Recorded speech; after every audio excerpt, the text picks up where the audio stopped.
I'm going to tell you something publicly I've never told anybody. I have severe developmental dyslexia.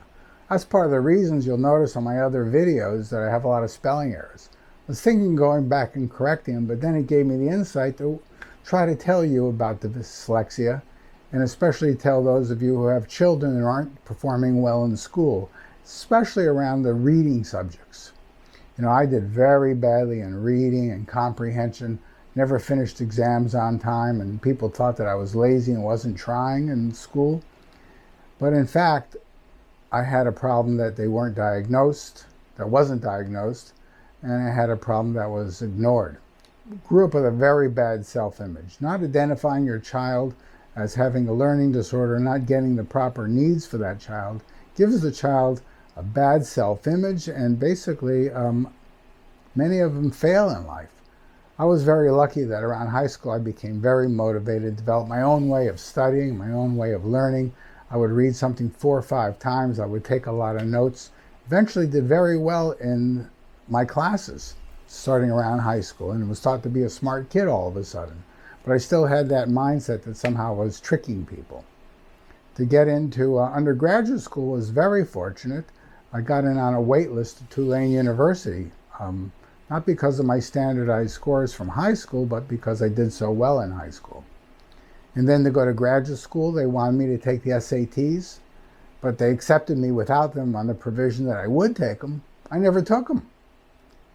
Never took the advanced SATs for anatomy and physiology. Didn't take them. They stopped asking me because I got a paper published in Science, a world-renowned journal, and nobody else in the medical school had a paper published in Science. So I worked as a PhD for a while, found that it was going not really the places I wanted to go.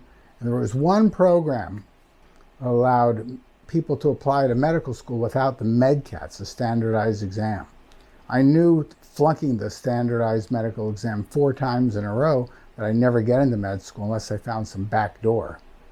Matter of fact, I was told that people making stray marks on paper would do better on the MedCats than I do, or people that were illiterate from Mississippi and the southern states do better than I do. But anyway, I got into that specialized program, only accepted PhDs, and there were only 14 of us in our class, and only ones with very successful careers. But then you had to take the national boards. Well, there's no way around the national boards. I took the part 1, flunked it 3 times. After 3 times, you're not supposed to take it again. Just before that 3rd time, I was asked to go to a conference called the Hope for New Neurology, and sitting at a table, also a speaker, was Norman Geschwin. He said, you know, Mike, your problem probably is that you have dyslexia. You figured a way around it, and it's never been identified. So I was tested from the Harvard psychologists, and it turned out that I did have severe developmental dyslexia. And then I petitioned to take the national board for a 4th time. That was untimed, or time and a half. Well, they refused. I had to get a lawyer. Eventually got a lawyer, and they allowed me to take it a time and a half. The first time ever I passed a national board or a national standardized test was national board part 1. Then I took part 2, part 3, passed them all first times because I had time and a half. Then I went to Johns Hopkins, became board certified in physical medicine only because I didn't have to take the national boards for physical medicine rehabilitation at the normal pace. I could take it time and a half. Anyway, I grew up feeling very bad about myself and a bad self-image, and people thought I was stupid and wasn't trying and applying myself. And it wasn't until medical school that I was identified, and by luck, because I was so successful, by Dr. Norman Geschwin. So I want to urge you out there, especially the parents, if you have children with reading disorders or aren't doing well at school, don't think necessarily that they're not applying themselves. Think, well, is there something else going on here? And fight for getting them tested, and fight for getting the services, because it's very hard and very costly and time-consuming for the school. And even at that point, when you do get the services for your child, the child will then feel much better than he would have without the services. But there is that point where other children say, well, why are you taking out of class for a few hours a day and getting special education? Anyway, it's a complicated story, but people like me grew up in a very bad self-image, negative attitude from other people, and it was because of poor identification and poor labeling and poor services from the public school system, and probably would have been even worse at a private school. Here's the letter from the University of Miami back in 1987. And it is written to the Registrar and Manager for Test Administration for the National Board of Medical Examiners.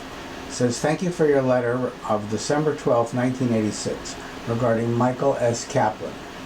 This letter is to certify that he is on record at our school as a student with severe physical handicap, namely developmental dyslexia.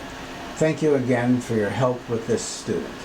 Dr. John Robinson, who is the Dean at the University of Miami Medical School."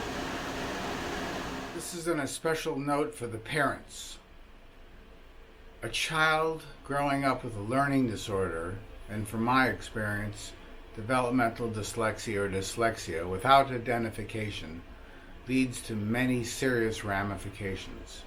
Quite often, the child has a very poor self-image, and that poor self-image transcends throughout the years, leading into a situation where they become an unsuccessful person in life.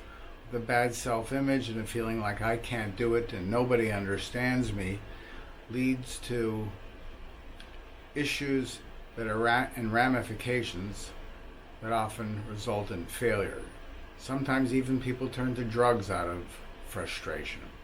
In my situation, I was annoyed, I was pissed off about everything, but I turned it into something positive. I was just tired of all the negative attitudes towards me, not just from other teachers, but from students, myself, and even family members that didn't understand. So get identified, work with your child, and don't listen to the naysayers from your school that say you're being too aggressive and Johnny's fine.